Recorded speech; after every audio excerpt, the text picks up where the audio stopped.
Olá, estamos aqui hoje para falar sobre o B20, fórum de diálogo entre o G20 e o setor privado. Tem extrema relevância hoje pelo Brasil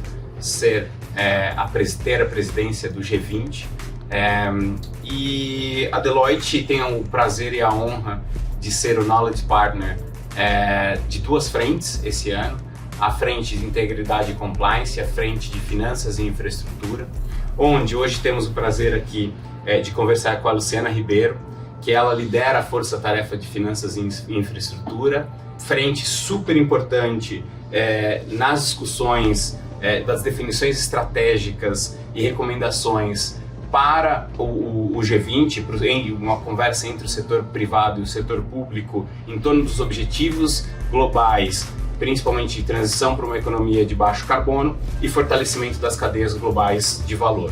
São várias decisões tomadas pelo G20 que afetam e moldam o setor privado e principalmente nas discussões de financiamento, acesso a financiamento e de infraestrutura. Queria saber um pouco de você, Luciana, um pouco quais foram os principais temas que o B20 na frente de finanças e infraestrutura levou e está levando para o G20 esse ano. Muito bem. Felipe, eu não posso começar aqui sem primeiro fazer um agradecimento a ti especificamente, ao Flash e a toda, na verdade, a equipe da Deloitte. Nós tivemos um trabalho, sabemos bem, né, ao longo desses últimos 6 meses, um trabalho árduo, porque o processo todo do B20 é um processo de consenso, né, com todos os países integrantes do B20. E nós tivemos mais de 450 comentários nas nossas recomendações. E se chegar a um consenso, a profundidade necessária não é trivial. E a Deloitte foi fundamental, eu agradeço na tua pessoa, você esteve diretamente envolvido, mas eu sei que tem toda uma equipe importante por trás. E esse apoio foi fundamental. Nós não teríamos chegado aqui se não tivesse esse...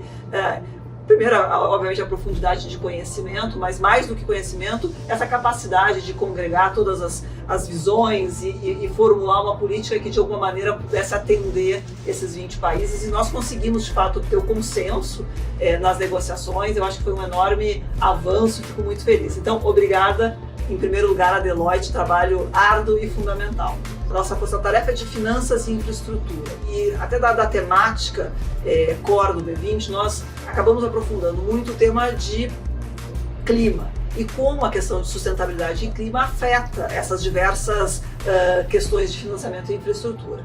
Nós tivemos 3 recomendações fundamentais. A primeira recomendação é de como é que a gente faz a mobilização de capital privado para temáticas de clima. E essa mobilização, nós sabemos bem, especialmente em países em desenvolvimento, ela depende de alguns apoios, especialmente sob a perspectiva de redução de alguns riscos. E dentro desses riscos, eu acho que os principais são o risco país e o risco moeda. Então, a primeira recomendação focou exatamente em como mobiliza capital a partir da redução desses riscos.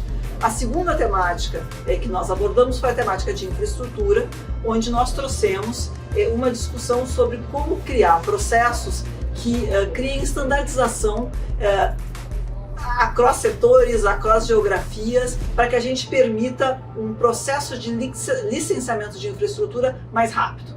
E essa é a segunda recomendação, na minha opinião, muito relevante, inclusive para permitir que a gente tenha mais financiamento no ambiente de clima.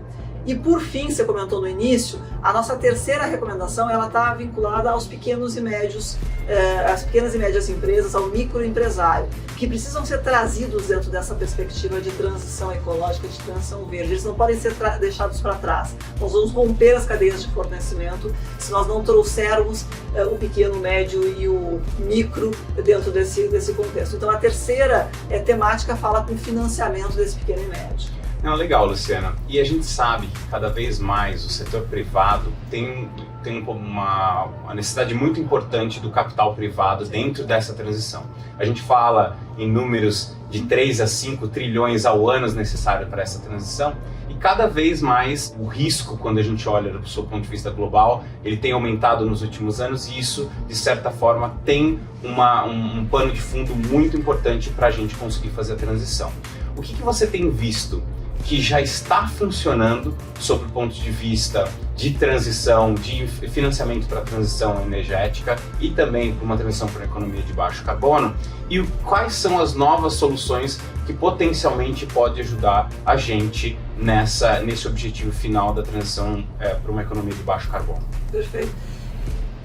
Eu vejo, pegando as duas partes da pergunta, o que já existe hoje, né? Eu acho que nós não temos nenhum hoje mecanismo que seja 100% operacional, mas a gente começa a ver alguns mecanismos sendo fomentados que podem sim ser soluções fundamentais. Acho que um grande exemplo é o EcoInvest, que foi feito no Brasil, numa parceria com o IDB, e que tem como objetivo reduzir o risco moeda a partir de rede cambial.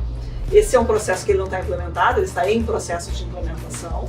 Ele obviamente olha mais para a temática de crédito e menos para a temática de equity nesse primeiro momento, mas é um dos instrumentos que sem dúvida nenhuma traz um esboço do que pode funcionar. Tá?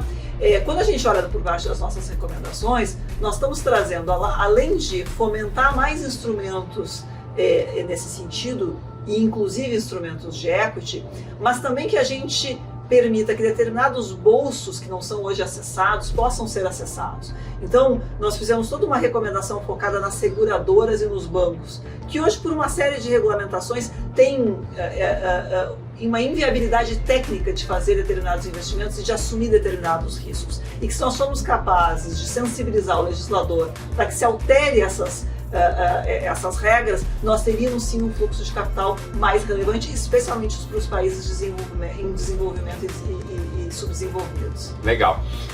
Muito obrigado, Lu, pelo tempo e pela parceria ao longo desse ano. Eu acho que foram trabalhos adentro aí dos últimos meses e tem ainda um processo aqui muito grande de advocacy que a gente está junto.